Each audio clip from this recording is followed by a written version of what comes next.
Welcome to the Gunther pod. I'm so happy to have an important guest from Albania here this week because it's the Albanian week. And we had the foundation of the Austrian Albanian Economic Union. We had the visit of the Parliament, President of Albania here in Austria. And we had also the visit of the Austrian Foreign Minister in Albania. And now we are getting very real and very serious ahead of the National Day of Albania on the 28th of November 1912. Albania was founded in Vlora.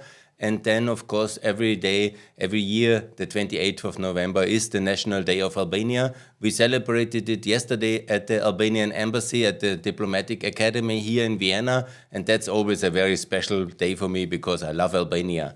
And today, I'm very honored. On a business trip is Alban Bala here in Vienna. He's a believer in digital Albania. He's now in business, but he has a very interesting story to tell about your own path and your own way of transforming Albania. And I'm very happy that you are here this morning with me. I'm very happy to be welcoming you at Gunther Fehlinger podcast. We have now 11,000 subscribers on YouTube, and we will have more with a famous personality as you. And I want to welcome you, Alban Bala. Please present yourself and your background. Thank you so much, Gunther, for having me, and I'm honored to be in your podcast. Actually, I believe it's very sad when people need to celebrate the memory. Memory is something you live with, you don't celebrate. And we have lost the memory, therefore we go back to celebrate it. But you should celebrate the future. Look, the idea of celebration has to do with achievements, and we have to mark them first and then celebrate them after. So but you achieved so much. Let's take these steps one by one. What I wanted to say is that, yes, Albania, had its Independence Day thanks to the fact that Austrians recognized its independence on that day. So basically, is it forgotten in Albania? Very few Albanians know about that as we talk. And unfortunately, I believe in this regard, a new cultural diplomacy is required to be in place in order to promote. The spirit of 1912 must be promoted again? I don't believe it's about the spirit of 1912, and I don't think the Austrians did it for the sake of 1912 event.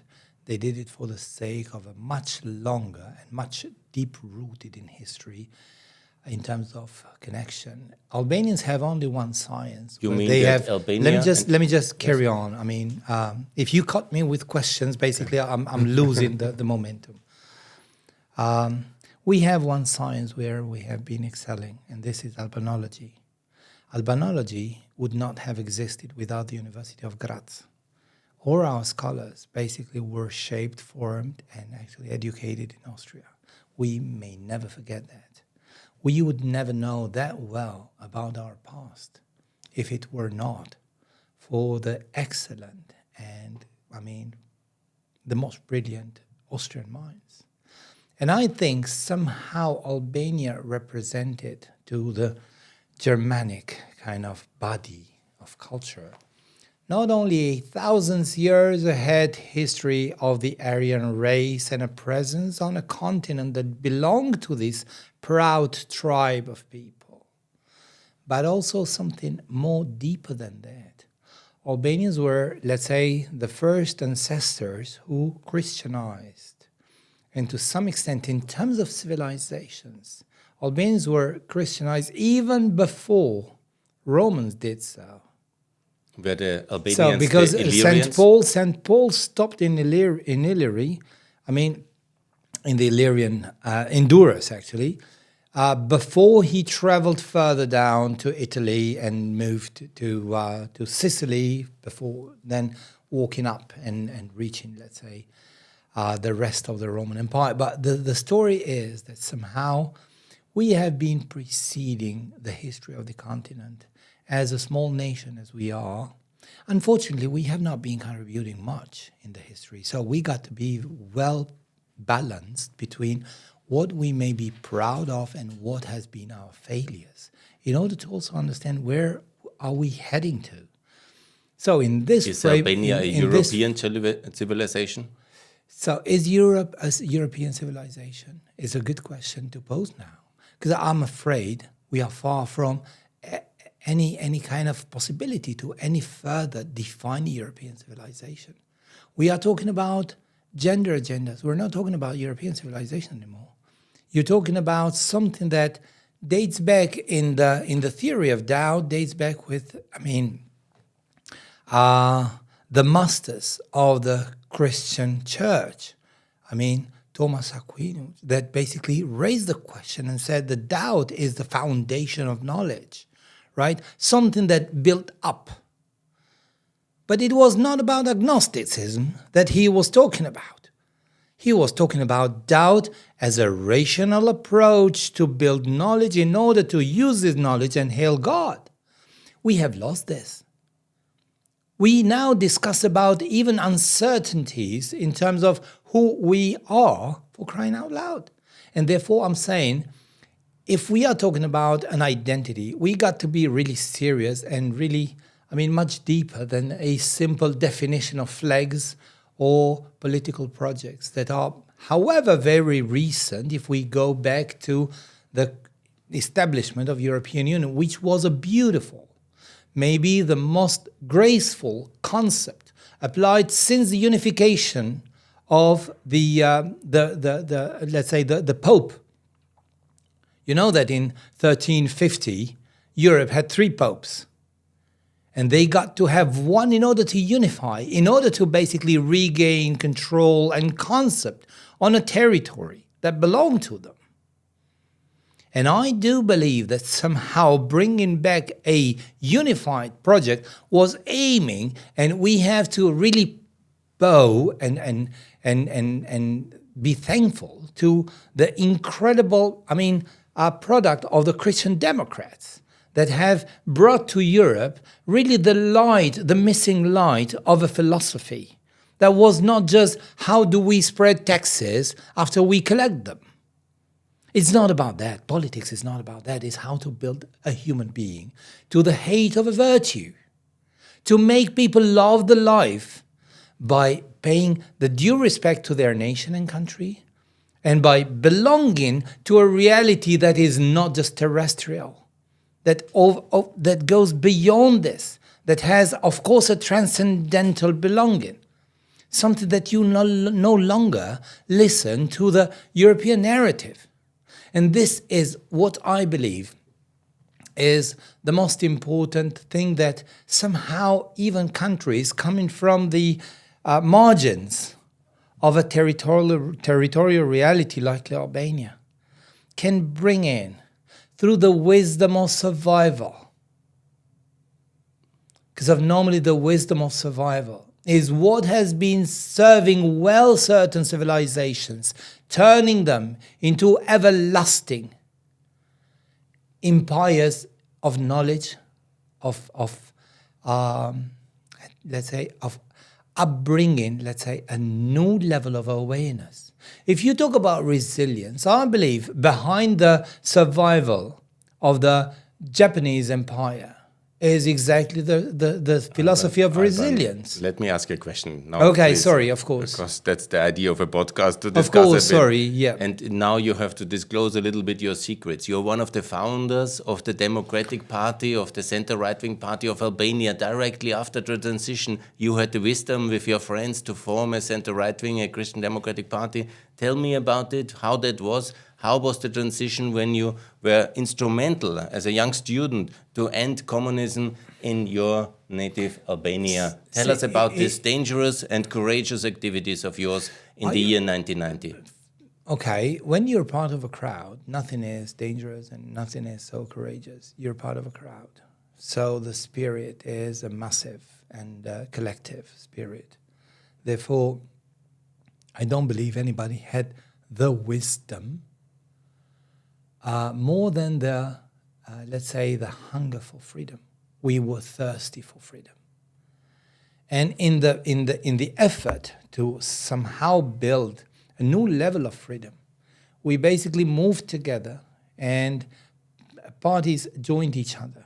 Albanians actually, funnily enough, 2 or more decades after the fall of communism, I realized that Albanians had nothing against communism. They simply were tired of being poor. And at the moment you face them with chaos instead of the forced order of communism, they basically would more happily choose the order, be it even imposed, be it even dictator-driven kind of order, rather than the chaos of a development that you cannot predict, that actually loses the chances of predictability. That is one of the precious values of life. And somehow I do believe that in these countries, the lack of a structured development and the lack of a political guidance, a proper political guidance, has really harmed a lot the tissue of the development, because people to some extent are still perplexed between dictators. They don't see dictators and dictatorship as a massive bad thing. They see it actually as a historic wound. And historic wounds, if they are not, they do not kind of they are not filtered through a self-critical approach, they risk to repeat themselves. And I Alban, believe human history... to explain a little bit our listeners the history of Albania, because not everybody knows the situation. You were part of the hunger strike? Yes, of course I was. And this was a 72 hours, let's say, of a hunger strike that brought the entire population of Albania to a general, let's say, protest. We are talking 1990 now. This is December 1990? The hunger strike took place in February 1991. Okay. The foundation of the Democratic Party dates back in December 1990.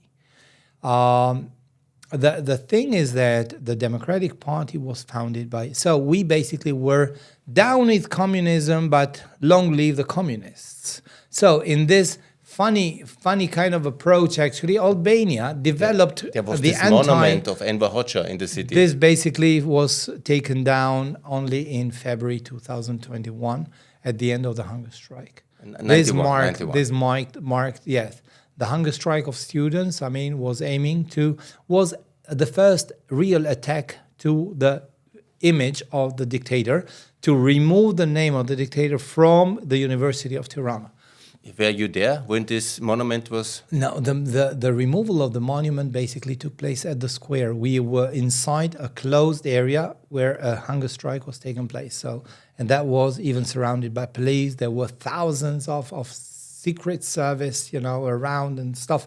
We were surrounded by tanks and stuff. Yes. Was it dangerous? Were you afraid for your life? Well, when you're 20 years old, you're not afraid of your life.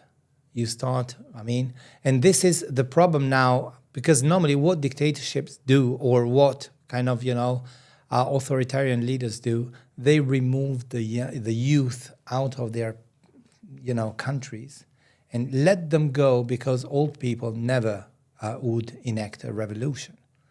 So, and in this framework, actually, what Ramiz Alia did, he allowed in July of 1990, he allowed a good number of opponents to jump into onto up the fences of the embassies and run away from the country. So they fled the country somehow legally, And this was the first wave of immigrants leaving Albania, all political immigrants. There were thousands of people at the embassy compounds. Yes, there were. So normally, following this process, they also created room for others to leave Albania, and this happened after March, in March 1991, before the first, democratic elections kind of took place, and still the communists won them, because on an infrastructural basis and the fear of the population, etc. So there were a few reasons to have Democrats come into power in March 1992, but unfortunately, the opponents of communism never came to power. So basically, I believe we have been nourishing the dream.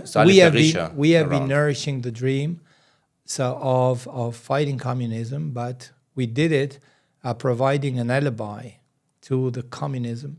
So basically, we removed the communists from the power in order to have them keep the power. and they privatized most of the Albanian economy. They took control of all the resources. Who did? The communists. The communists? Yes, the prolongations of the central. Let me put it differently. Almost in all commodities, you go back today, and at the end of the chain, you will find a family linked to the Politburo of 1990. So they were all connected economically with the future of Albania. Exactly. And somehow the future of Albania, is an economic, the future of any country is an economic, kind of picture.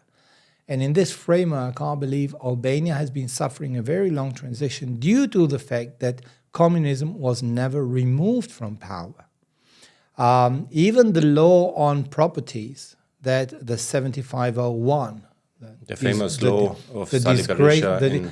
Actually, it was a law brought to the parliament from the government of Rami Zalia, the last communist, that for populistic reasons, in order not to be hated or counter-attacked by, at that time, majority of population, the peasants, Sali Berisha decided to vote. He did actually an act of opportunism.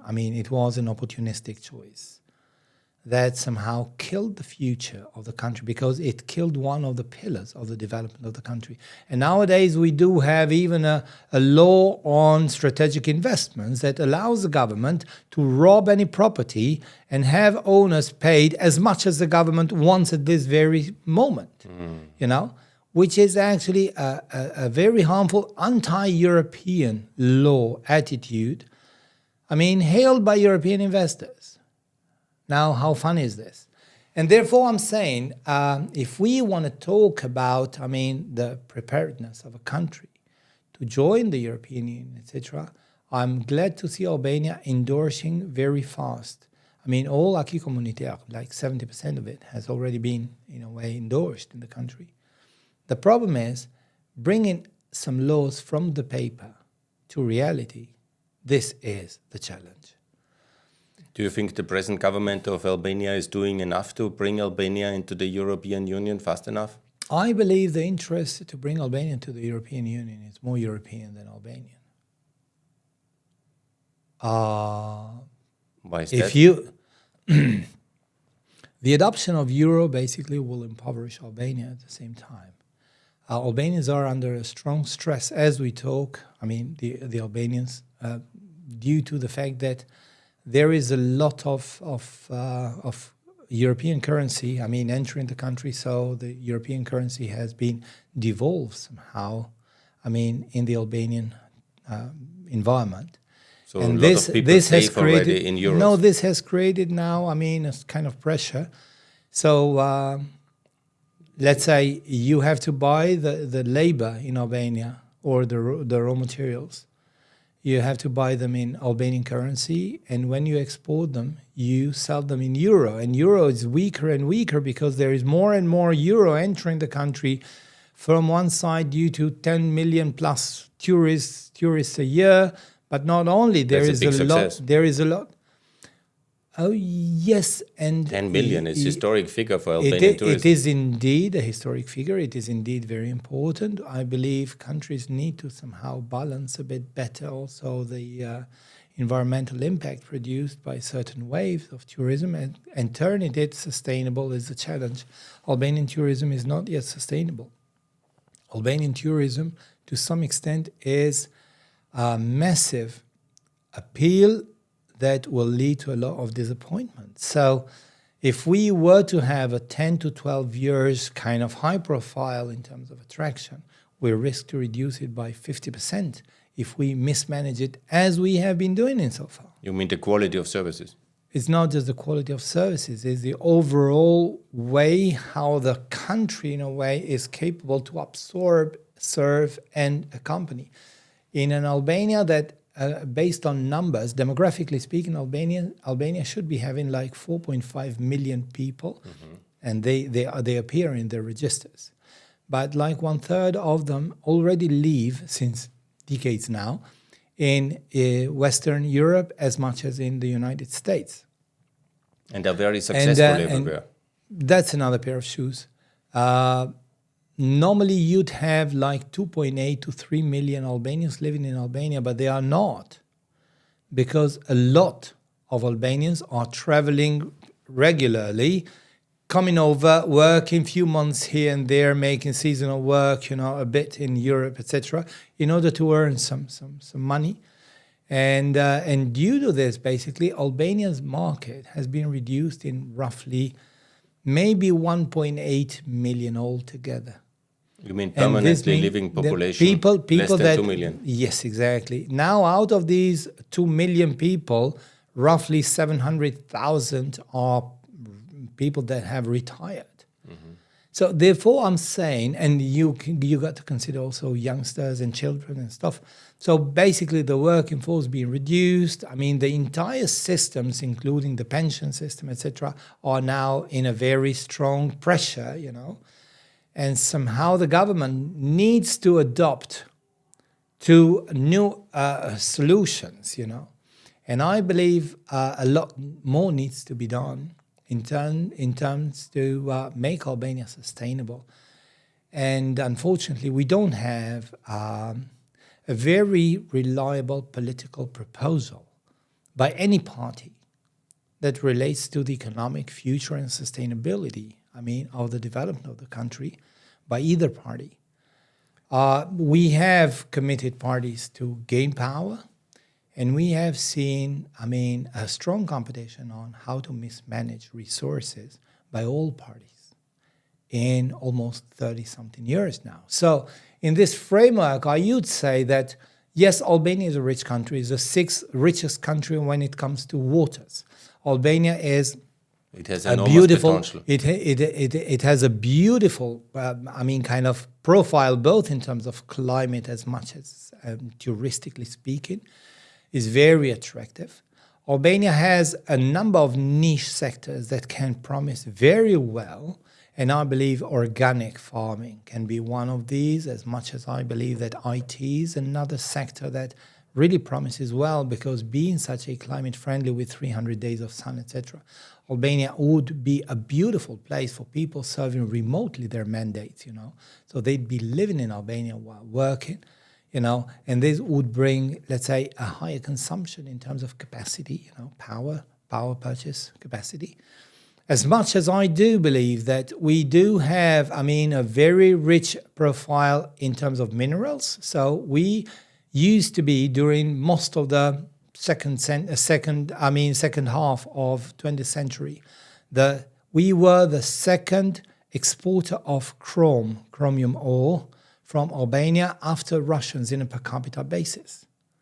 And Albania still has a large, even DCM, the Comitalo Vienna, was there, making... Was the Austrian investor investing in the chrome mine? They held it. Now Turks have replaced them, And maybe we might discuss a bit about the fact that, there is quite some room for Austrian, investments. You were yesterday at a conference here in the Austrian Parliament. What's your call for the Austrian investors community? What is opportunities? It's not about calls. I do believe that there is one thing: joint visions, which are built on historic ties, on traditional kind of industries, as much as in terms of, by instance, you do have maybe the most amazing industries. OMV was in Albania. They had a concession. They dropped it because they were given an area of little interest. Now, the Chinese are using it as we talk, and now they are under scrutiny for a scandal that has been robbing the country for $1 billion. Oh, yes, okay.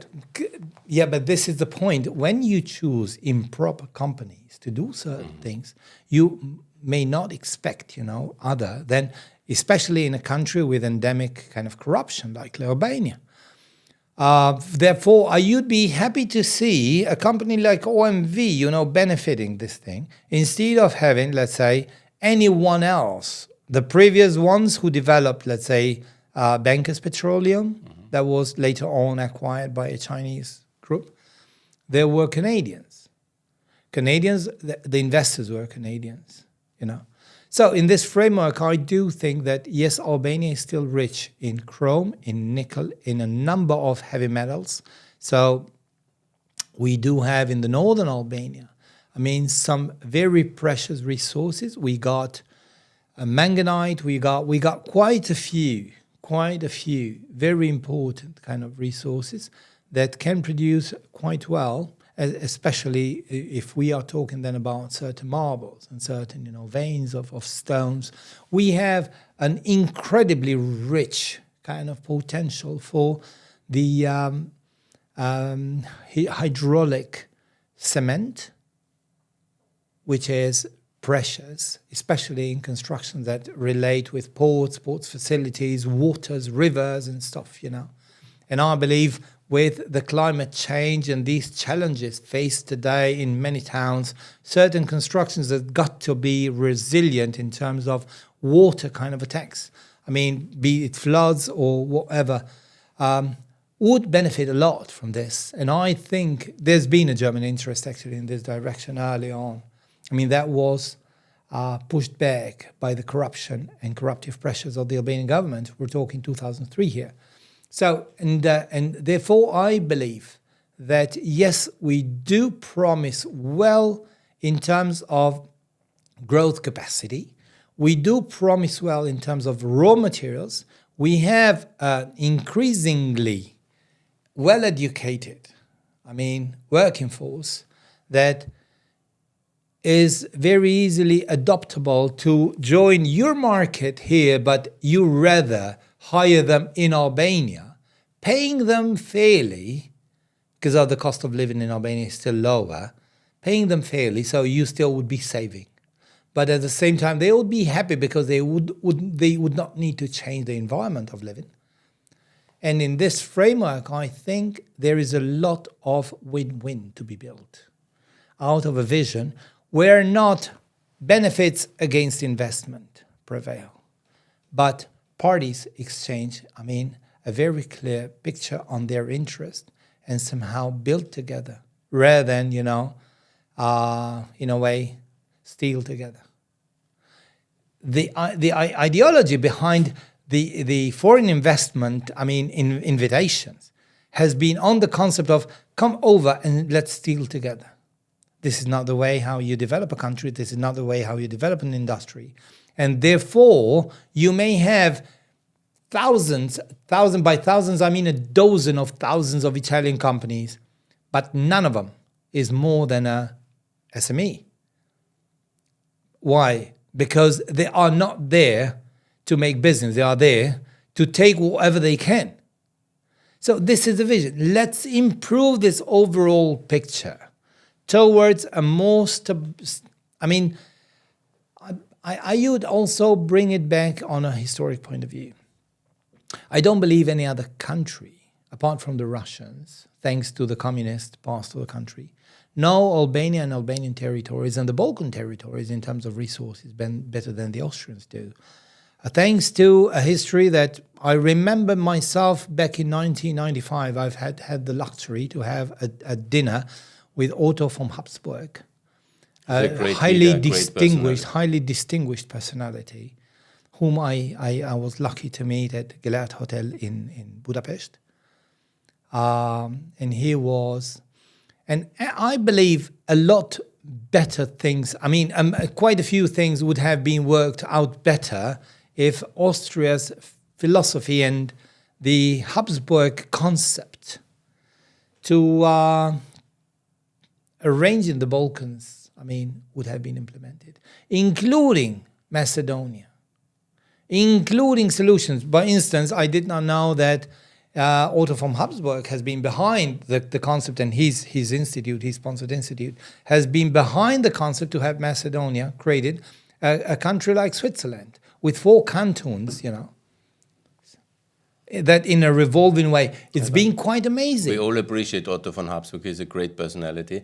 Let me ask you about your situation in '92. You entered politics after that one? And no, I never did. I never did. I had to leave Albania because they tried to kill me. I left Albania. I've been, yes. I suffered. Exactly. Hit by car. I had them behind, yes. So I Seriously, left. a kill job on you? Yes, By yes. whom? Secret service, The secret Sigurimi? police. Yes. So there were friends of mine who basically died, who were killed. Yeah, there were a Because few of the... because of the involvement in the political activities and a political role. And I was coming from a town like Leisure. That was a small town, so I was a bit more perceived, So they wanted to also show to the regime that they were braver than the others, to killing these political opponents, However, you escaped to which country? I left to Italy. I've been living in Italy for about 11 months. And then under the seats of a train, I entered Germany. And I've been sitting in Germany in Landkreis Günzburg.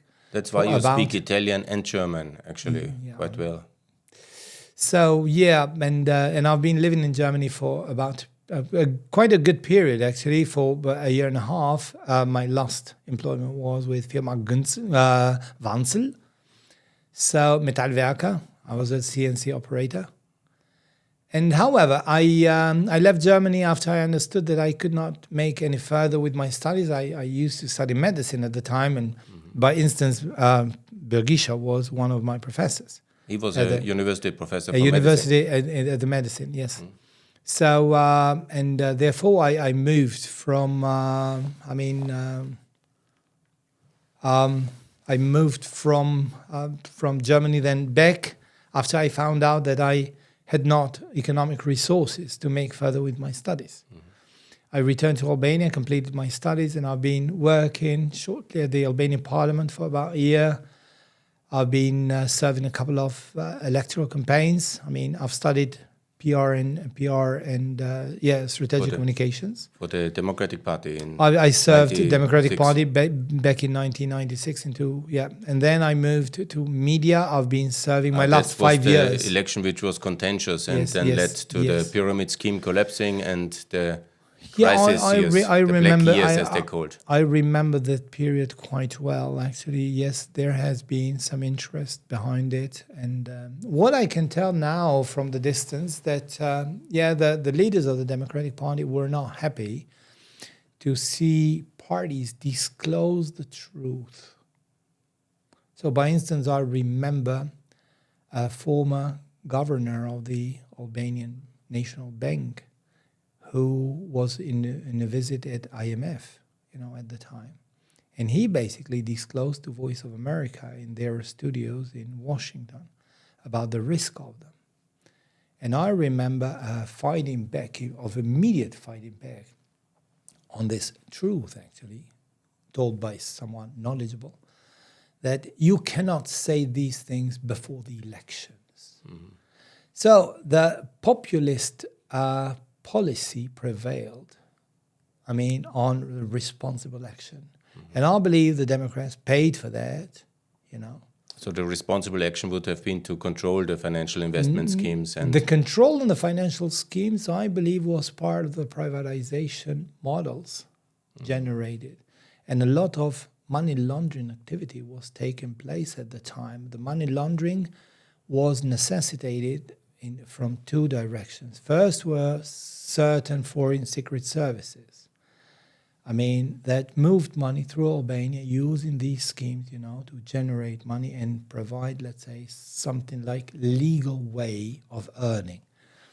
And second was actually the money that had been produced out of the contraband that took place in Albania in 1995 during the war in Yugoslavia. In former Yugoslavia. So Albania was one of the backdoors into Yugoslavia to break the sanctions. Albanians were partially involved in the contraband, especially of petrols, cigarettes, bananas, petrol. Not necessarily, but petrol was the most wanted thing. So, and you had quite some traffic going on.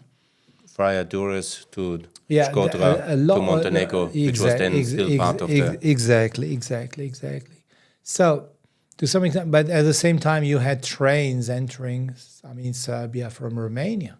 Mm-hmm. So, every surrounding country was benefiting. So, I don't see why the Albanians would refrain themselves from doing so. as much as, politically speaking, it was against the Albanian interest to do it.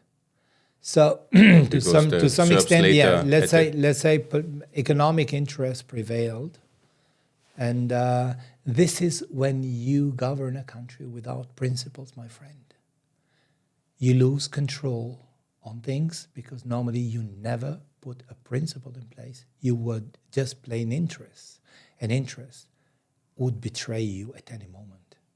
And this is a lesson I believe politics has to draw now and again. So you were during the Black Years. You were in Albania. Directly? I've been sitting in Albania the whole period. It was very dangerous, chaotic. 97. 97 was chaotic. Of course, I was a journalist at the time, and I was working for some local media.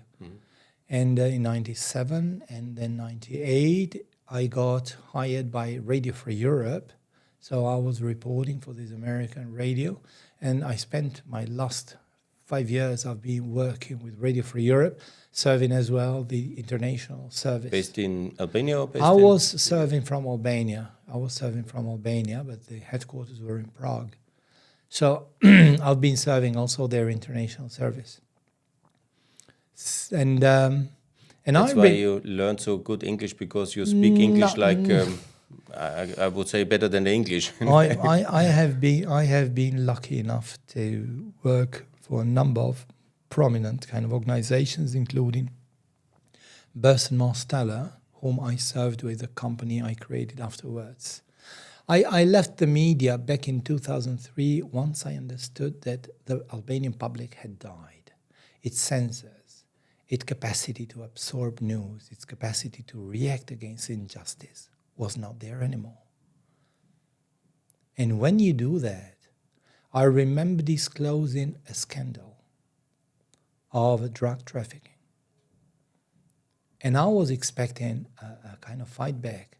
Nobody really cared about the truth I was telling publicly. No reaction. And no reaction, neither from the listeners nor from those who were harmed by my news. And I said, wait a bit. Why are you doing it? But it was a dangerous activity, because it was a dangerous activity. It was a dangerous activity, being paid $45, per report, which is nothing. $45, and you risk basically yes. And you'd be risking a life. Some people might be really upset about such an and I said, it would be worth it if people were to be sensitive, but since they're not, why should I do it? So I moved out of the media fully convinced that a new approach to building awareness, to help, let's say, and being in the profession, I moved into strategic communications. So I established the very first Albanian company in PR and strategic communications and started serving the network. I had another opportunity to connect with a brilliant Austrian-based, Vienna-based company that is Chapter 4 Communication. And I've been working, they were the affiliate partners of Burson Marsteller. And I have been proudly serving this wonderful company, whom I'm still in touch with them continuously. Boris Becker is now the CEO. A distinguished, scholar of PR. And however, I've been working for Burson Marsteller, and by the end of 2009, with the arrival in Albania also of a number of major investors. These were the Austrians big time with the energy companies. EVN and Verbund were there too. In 2007, I've been working with DCM Decometal, another big Austrian company. A beautiful company. I've been assisting Enzo as well. Another big Austrian energy company. And I remember, supporting also Albanian companies that were in competition, in a beautiful competition with, brilliant companies like Andritz, That's another big Austrian company investing in Albania. That's what I'm saying. That's what I'm saying. The investment is going good. The presence is all there. What we need to understand is the benefits. We cannot treat people like, a short-term, interest-based, prospect. And this is what if you asked me before what you'd be calling for. I'd be calling for a vision that does not put the short-term profit in the framework, rather than a long-term presence and somehow ground it. So provide all the parties with the feeling that you are there to stay. You're not there just to step in, bite, and leave. You are there to stay. You are there to produce more than just a presence. Produce, a reality that make everyone feel that they belong there. These years of the second Berisha that I myself lived in Albania, and it was really a lot of Austrian companies moving in, like you mentioned. In 2013, when Edi Rama came, the socialist prime minister who is still running, he famously said in a comment, the great time of the Austrian investment is now over, and he brought a lot of Italian and Turkish investment. The concept of providing competition was somehow suggested to him. And I believe the interest to bring in dubious but better paying parties somehow prevailed. Is he wrong on bringing in, competition when it comes to investment? No. The idea is you need to have a strategic partner. And I believe Austria is one. So, and going back to why it is a strategic partner, I would say we need to somehow revamp and reshuffle a bit the past in order to understand where our future belongs.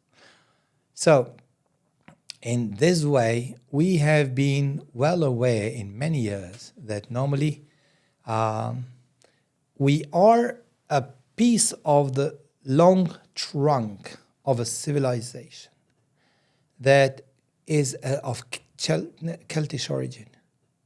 You believe in the long-term, thousands of years Albanian friendship? I do believe that somehow we are part of the same tribe trunk that in centuries, now in millennia, has been there and has been nourishing these ties. So, and by being the same structural presence, we somehow represent both in terms of civilizations, behavior, attitude, what we have been missing. You asked me earlier about our history. What has changed Albanians? Why are Albanians not as vigorously, legally oriented or institutionally driven compared to Germans or Austrians? Albanians come back from a 3,000 plus years of history, demonstrated by cities. They have been suffering 32 official occupations. There's this 34 beautiful city in the accurate. south next to Corfu. What's the name in the south? This beautiful ancient city, which Oh, is you're now talking about Butrint. Butrint, yeah. It's special documentation of the 3,000 years of history. No. Butrint basically is a former Hellenic, then it's a city created by the wife of, by Olivia, the wife of Julius Caesar. And the foundation of Olivia basically built also the aqueduct to the city, etc. And it was rediscovered in 1940 from a famous Italian kind of archaeologist. Yeah. You know really everything. But really no, what I'm trying to say is we have been and have a presence with cities like Berat or Gjirokastër, etc. But there are even more ancient towns, that date back like 3,000 years. And therefore I said language-wise, Albanians are capable to explain even the names of the Greek gods. Mm-hmm. The ancient Greek gods can be explained through Albanian. We have been suffering 32 occupations. This means that we have seen the state and the institution always as part of the enemy. Therefore, obey to them is an act of lack of self-respect in the Albanian prehistoric mindset. So, all right, and I think this cultural palimpsest of personality, this ancient trait, okay, of our social and political anthropology has brought us nowadays to the position that we have found ourselves safe only in the structural organizations that were built around the tribe. What we did not have enough time to upgrade ourselves with was moving from the biological tribe to the political tribe that are the political parties. And this thing has, in a way, not hailed or upheld, let's say, the virtues, but the opportunistic approach. So Albanians are very well performing in an environment that operates based on strong connections and opportunistic vision. And this makes them very competitive in an environment they somehow control, one way or another. Alban, you are now in the digital tribe because with all your amazing life history, which we will maybe in a second podcast also go into more detail, you have also joined the digital world and you believe in this transformational power of the internet, of the new technology, and now you work for a company, it's called Laconic. It's one of the successful new digital companies in this kind of Silicon Valley, which is emerging in Tirana, Durrës, and this beautiful surrounding. Tell me about that one, because that's also the reason why you are in Vienna. Sure. What do you think, can Albania, with the help of this digital technology, be ready for the European Union? And is this an employment chance for the young people? Yes, I mean, thank you for mentioning it. Actually, Laconic, yes, is a company I was working with and I'm in partnership with. I direct Freiteg GmbH based in Leipzig, and we source coders and software developers from Albania through Laconic, but also other companies, while we already have in place a network of over 10 companies from Denmark, Sweden, Belgium, the Netherlands, UK, Italy, and even the United States. So to some extent, I mean, Freiteg is an important reality. And coming down to what I was just talking to you about, this shift of mindset, this kind of slight historic development, this digitalization epoch that we are living through, producing this automation of society, this individual singling out, etc. This, of course, gives now to the individuals, I mean, the power to create a future that might be individualistic, but is somehow a much more reliable representation of their own value, their own ego, their own. And in this perspective, Albanians are very strong, are decisive. I mean, to obtain more, to move forward, to make a success, etc. And in this, I believe, not simply because GIZ, the German, international, support organization, identified that there are 15,000 of reliable quality software developers based in Albania alone. 15,000. 15,000. You can double the number if you add to it Kosovo and if you add to it Northern Macedonia. Just Albanians.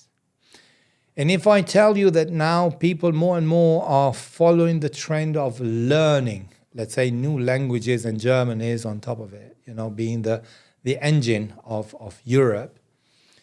As much as I'm happy to see that Austria, for instance, is for this group, much more accommodating with English. So Austria appears to be a country much more oriented towards internationalization of relations. Not just keeping it as DACH region, generally speaking, has been behaving, strictly in German and served in German, etc.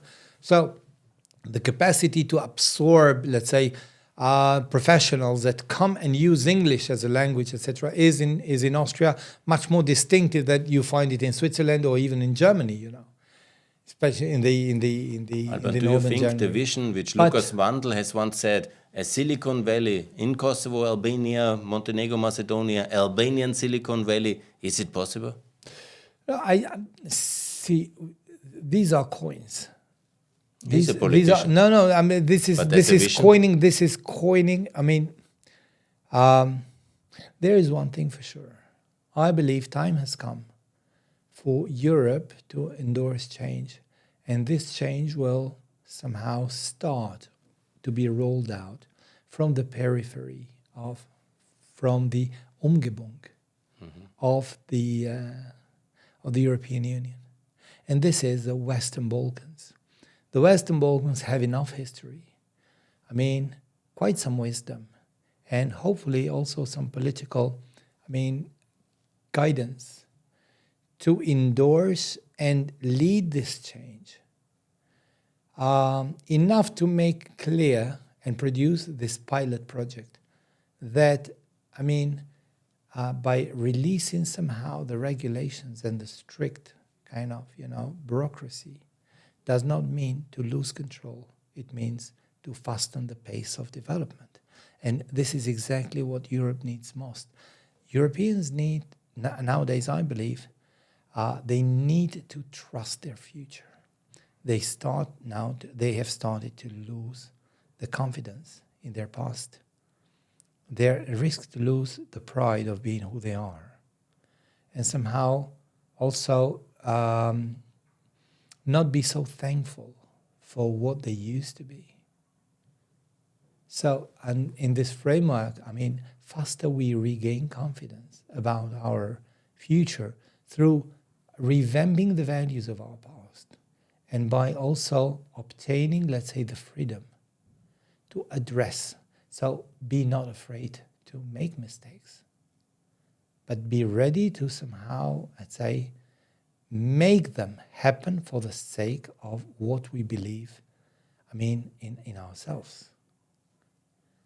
This is how I think, Europe will somehow. I want to wrap it up now. I want to thank you very much. You heard this powerful appeal for a united Europe from a gentleman from Albania who had the courage to break down communism, was personally involved in the fall of communism in his native Albania, one of the worst regimes there ever was in communism, and you had this courage to do it. You were then chased out by the Sigurimi, the secret service, which tried to kill you. You made a living in Germany, Italy, UK, in other countries, and now you retire as a British gentleman, as a thought leader of your own country, as a digital transformer of your own country, and you are full of optimism also for the rest of Europe to learn from this model, to have courage in Europe.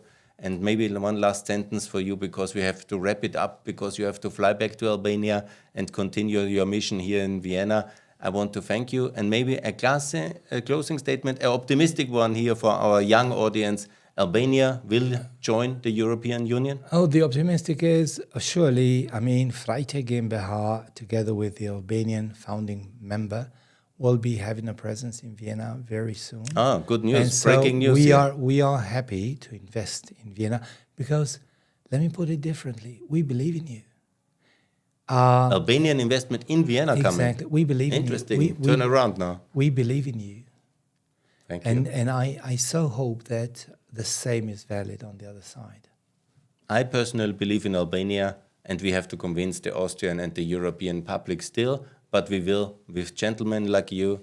I think we show the right and the good face of Albania. The reality is much better. I welcome you very much at my show. Thanks a lot for coming to Vienna and at my show. All the best with digital transformation, EU, future of Albania, and please come back. We will go also in the 97, 99. Albania was really one of the countries with the most difficult history of Europe, but now it has a bright future in the European Union. Vielen Dank und habe ich sehr gefreut. Danke nochmal. Herzlichen Dank, Alban. Große Vergnügen. Danke. Vielen Dank.